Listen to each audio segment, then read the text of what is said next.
nagsabi sa'yo na mayroon kang kamukhang artista? Meron.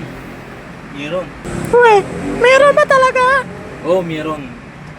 Dalawa sila na nagsasabi sa akin na may mukha daw akong artista. Meron.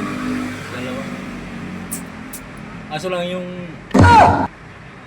ano nila, yung nagsabi na yon, mga mata nila may diferensya. Pero yung isa, kunti lang ang diferensya ng isa.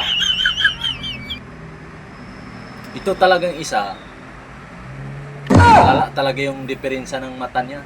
Kaya siguro nakapagsabi siya ng may kamukha, diferensya yung paningin nila. Malabo.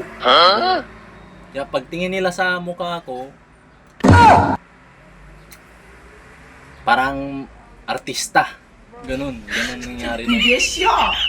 Meron nakapagsabi. Yun yung dalawang yun.